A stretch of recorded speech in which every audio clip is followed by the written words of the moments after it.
Hello friends, मैं हूँ पंकज पंजवानी। ये हमारा पीएचपी वीडियो लेक्चर सीरीज़ का 19th लेक्चर है। इससे पहले वाले वीडियो लेक्चर में हमने अरे का डिक्लेरेशन देखा था।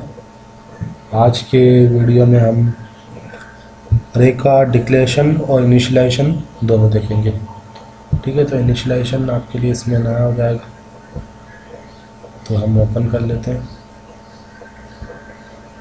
मेरा www फोल्डर खुला हुआ है, इसमें हम अपना नया प्रोग्राम बना लेते हैं।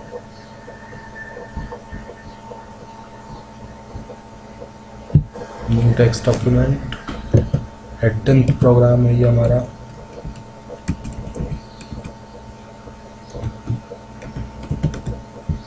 .php इसका एक्सटेंशन हमने चेंज कर दिया क्योंकि ये php फाइल है।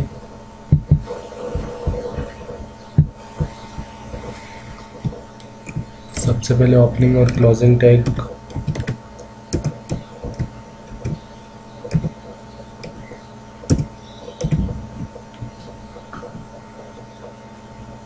आज के लेक्चर में हम अरे का डिक्लेरेशन और इनिशियलाइजेशन दोनों देखेंगे। डिक्लेयर एंड इनिशियलाइज,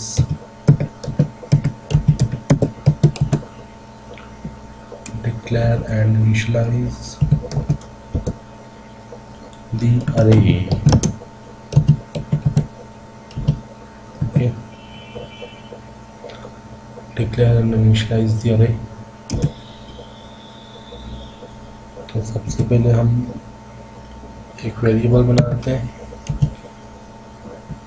ए नाम का, इक्वल टू, इसको हमें अरे बनाना तो हम अरे फंक्शन यूज़ कर लेते हैं। अरे में प्री डिफाइंड फंक्शन रहता है अरे बनाने के लिए। अरे उसके अंदर हम पैरामीटर्स पास कर देते हैं।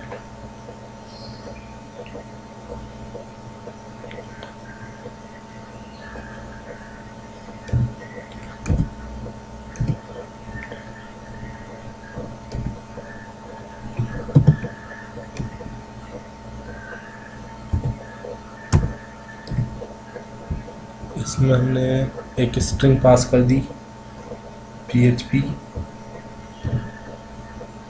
और इसी तरह दो तीन स्ट्रिंग्स पास कर देते हैं, दो तीन डेटा आइटम्स स्ट्रिंग टाइप के।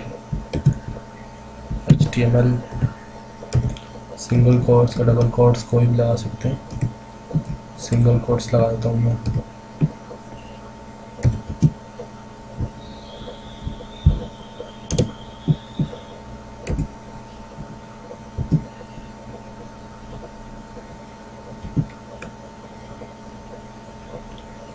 ASP.NET कोई भी हमने डेटा आइटम्स रख देने।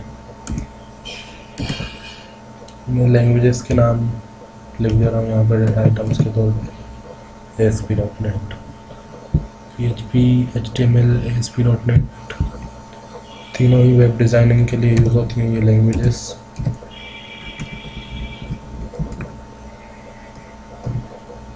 ओके, तो ये हमने यहाँ पे अरे, डिक्लेयर और इनिशियलाइज एक साथ कर लिया। इससे पहले वाले लेक्चर में हमने केवल अरे डिक्लेरेशन देखा था, और यहाँ पे हमने array declaration initialisation at the same time किया है। यहाँ पे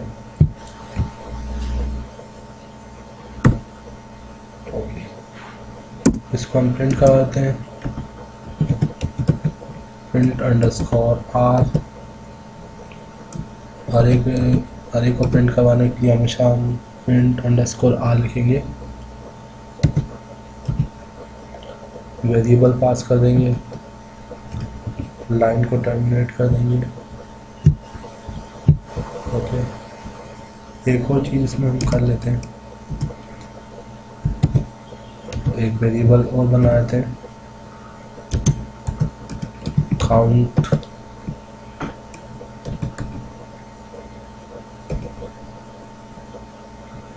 इससे हमें पता चल जाएगा कि कितने डेटा आइटम्स हैं हमारी अरे के अंदर। ओके, पहले हम इतना रन करवा के देख लेते हैं। सेव एंड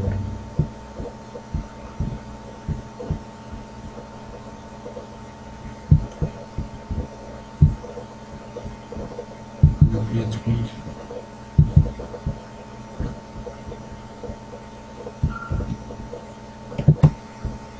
लोकल वेब में जाके हम अपना पैटर्न प्रोग्राम देख लेते हैं। तो ये ऑटोमेटिकली इसको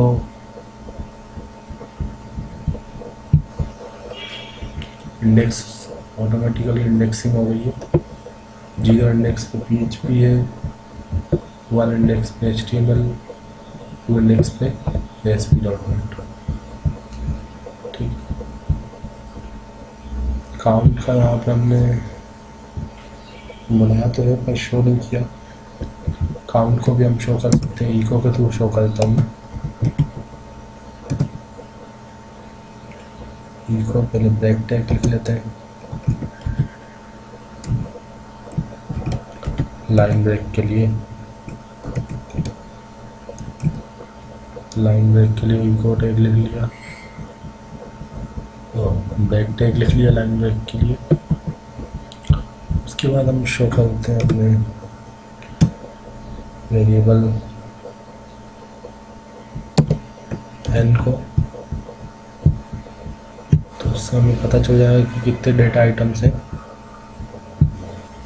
ठीक है, 3 डेटा आइटम्स हैं, PHP, HTML, ASP.NET।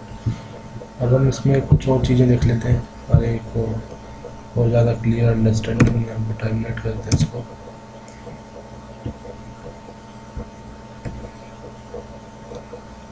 हम यहाँ पे फॉर लूप भी देख लेते हैं, कुछ और इम्प्लीमेंटेशन अरे के लिए एक फॉर लूप बना लेते हैं।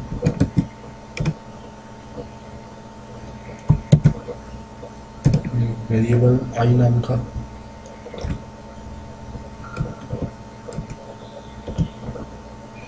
इक्वल टू 0, इनिशियलाइजेशन कर दिया हमने 0 से और एक कंडीशन हम लगा देते हैं स्मॉलर देन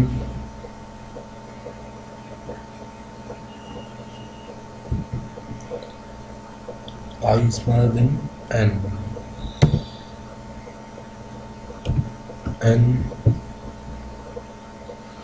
हमारा काउंट है। ओके,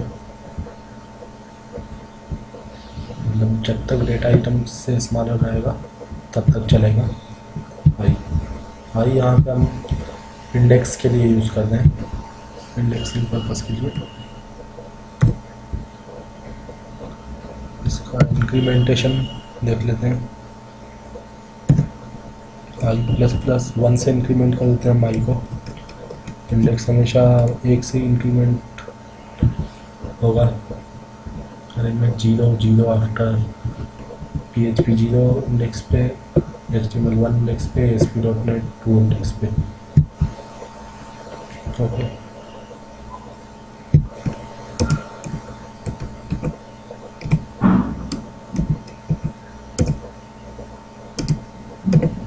इसकी बॉडी के अंदर हम इको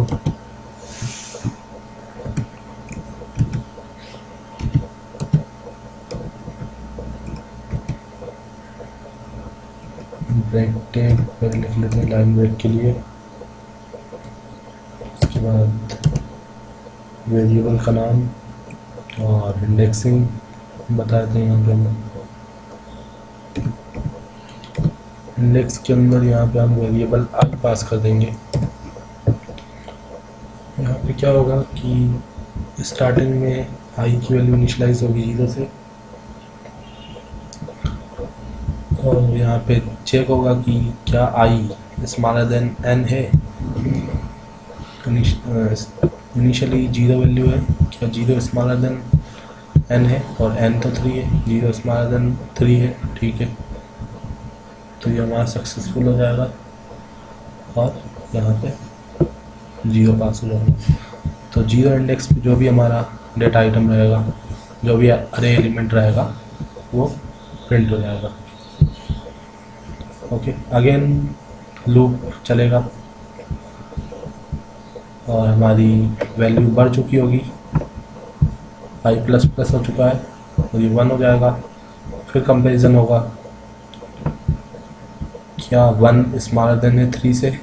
हाँ, अगेन 1 स्मॉलर देन 3 है, तो फिर से यहाँ पे 1 पहुँच जाएगा आई की जगह, और HTML, क्योंकि 1 इंडेक्स पे HTML है तो HTML प्रिंट हो जाएगा। इसी तरह नेक्स्ट फिर से इंक्रीमेंट होगा और फिर कंपैरिजन होगा। फिर अगर ट्रू वैल्यू आती है तो ASP.NET प्रिंट होगा। जब तक वैल्यू फॉल्स नहीं होती, जब तक कंडीशन फॉल्स नहीं होती, तब तक लूप चलता रहेगा। ठीक है, हम चला के देख लेते हैं। सेव करता हूँ इसे।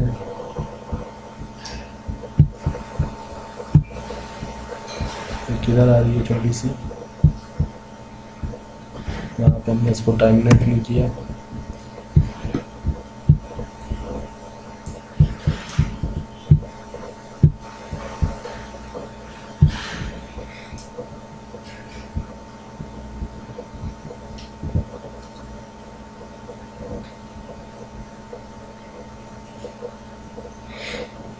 $i equal to 0,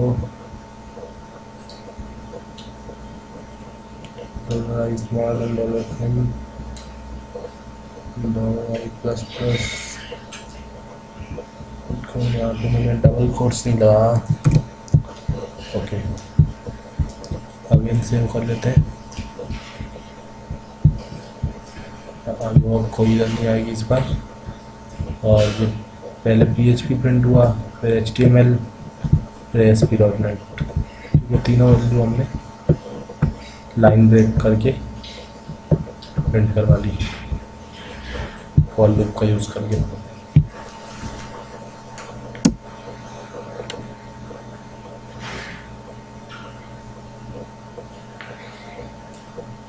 और यहाँ पे एक और चीज़ हम देख लेते हैं।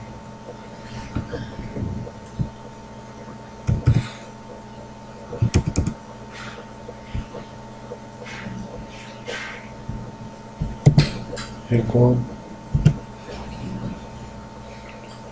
लाइन हम ऐड कर देते हैं अपने प्रोग्राम में।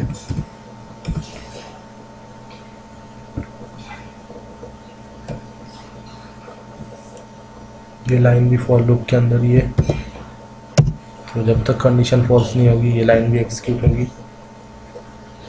इक्वल टू, यहाँ पे हम एक वैल्यू अरे में असाइन कर देते हैं, अरे कि हर एक इंडेक्स के लिए असाइन होगी ये, क्योंकि यहाँ पे इंडेक्स चेंज होता रहेगा। आइए यहाँ पे सभी इंडेक्स पहले 0 रहेगा तब भी ABC असाइन होगा, और फिर 1 आएगा तब भी ABC। जब तक ये लूप चलेगा तब तक इसमें हर इंडेक्स के लिए ABC वैल्यू असाइन होती रहेगी। ठीक है, तो इससे मैं आपको क्या बताना चाहता हूँ आप अभी समझ जाएंगे।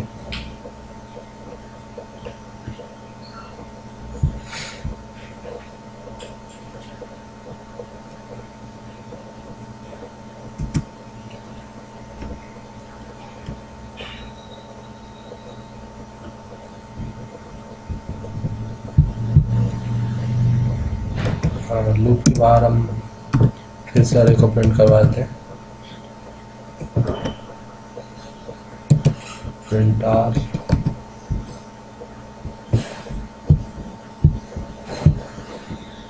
इसके अंदर अरे वेरिएबल पास कर देते हैं और अब इस प्रोग्राम को रन करके देखते हैं।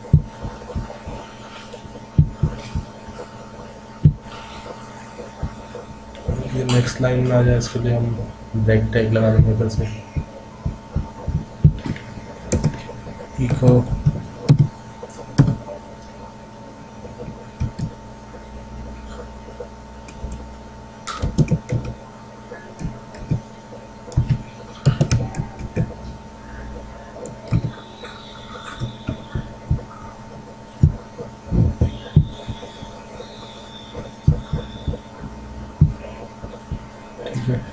तो यहाँ पे हर इंडेक्स के लिए जैसा कि मैंने कहा था, 0 इंडेक्स पे भी ABC असाइन हो गया, 1 इंडेक्स पे भी ABC असाइन हो गया, और जब तक कंडीशन ट्रू थी, जब तक इंडेक्स काउंट के स्मॉलर देन था, तब तक ABC असाइन होते रहा।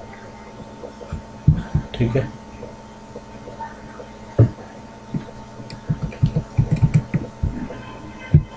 तो इस तरीके से हम सारे इंडेक्स की वैल्यू चेंज कर सकते हैं। एक और चीज़ मैं इसमें बताता हूँ आपको, रीड ओनली लूप बताता हूँ मैं आपको।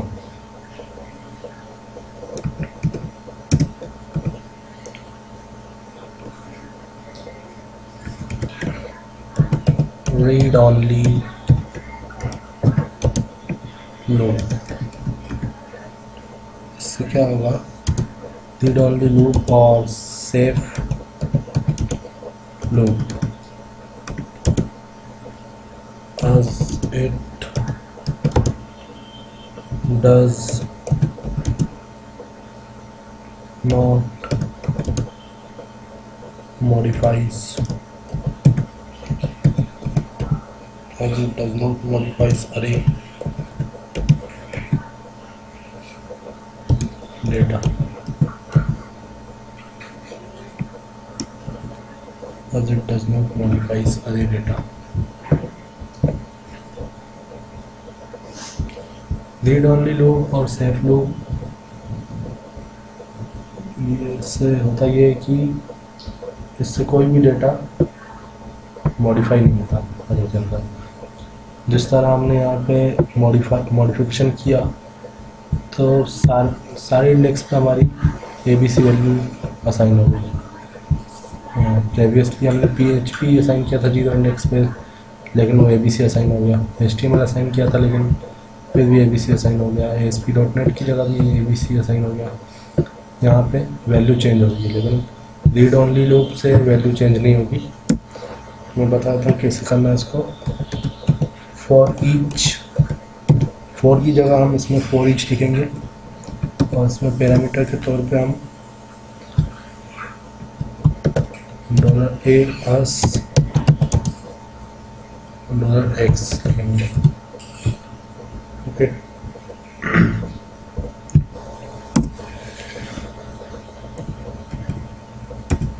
इसकी बॉडी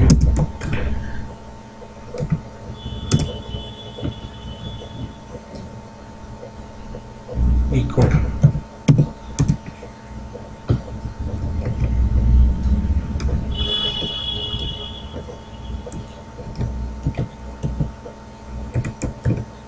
बैक टैग, यहाँ पे x हम आउटपुट में शो करते हैं। हम यहाँ पे कह रहे हैं कि $a जो हमारा अरे वेरिएबल a है, वो x की तरह हो गया। ठीक है, और x हमारा क्या है हम बताते हैं। x हमारा है ABC।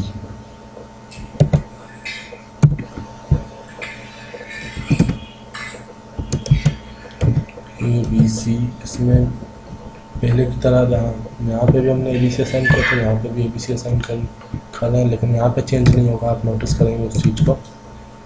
यहाँ पे ओनली रीड ओनली होगा, रीड ओनली होगा, और कोई चेंज या अपडेशन नहीं होगा। आउटपुट में आप देख लेंगे इस चीज़ को। और उसके बाद आप इस लूप को भी अप्रिशिएट करेंगे, फॉर ईच को। इको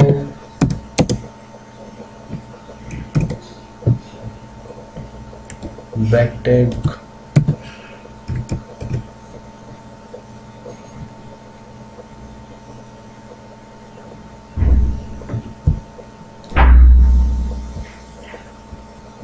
से हम लाइन ब्रेक कर देंगे। यहाँ पे फिर से हम प्रिंट कर लेते हैं, प्रिंट _r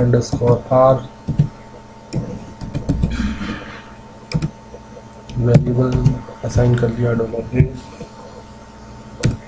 ठीक है, और इनको प्रिंट करवा लिया। यहाँ पे आउटपुट देख लेते हैं। ठीक है, आप यहाँ पे देख रहे हैं कि अरे की वैल्यू हर बार चेंज हो रही है, A B C A B C A B सी।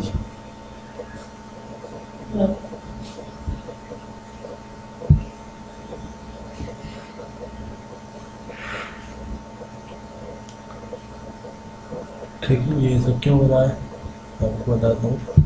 क्योंकि यहाँ पे हमने चेंज किया था तो उससे सारी चीज़ें चेंज हो गई थी। अगर इसको हम कमेंट कर दें, ठीक है, और अब हम अपने प्रोग्राम को चला के देखें तो यहाँ पे देखिए हमने चेंज तो यहाँ पे किया है, हर बार हमने ए बी सी असाइन किया है, लेकिन वो ए बी सी नहीं हुआ है, ओनली रीड हुआ है, अपडेट नहीं हुआ। फिर भी वो PHP ही प्रिंट करवा रहा है, HTML ही प्रिंट करवा रहा है और ASP.NET ही प्रिंट करवा रहा है। और यहाँ भी देखिए 0 इंडेक्स पे और 1 इंडेक्स पे 2 इंडेक्स पे हमारे प्रीवियस डेटा आइटम्स ही हैं, कोई चेंज नहीं आया है। ABC यहाँ पे हमने दिया था लेकिन कोई चेंज नहीं आया। और अगर इसको हम कमेंट हटा देते हैं तो सारी वैल्यूज़ में ABC, सारे इंडेक्सेस पे सारे अरे के डेटा आइटम्स ABC में तब्दील हो जाएंगे। ओके, आई होप आपको दोनों लूप समझ में आ गए होंगे। ठीक है, इसका इम्पोर्टेंस आपको धीरे धीरे समझ में आएगा और डिफरेंस समझ में आ गया होगा। सो मिलते हैं नेक्स्ट लेक्चर में, तब तक के लिए bye bye and happy coding. अगर आपको मेरे वीडियोस पसंद आ रहे हो तो आप उन्हें लाइक कीजिए और सब्सक्राइब कीजिए ताकि आपको अपने ईमेल पे अपडेट्स मिलती रहें कि मैं कब अपना न्यू वीडियोस अपलोड कर रहा हूँ। और अपने फ्रेंड्स के साथ शेयर कीजिए। ठीक है, तब तक के लिए bye bye and happy coding.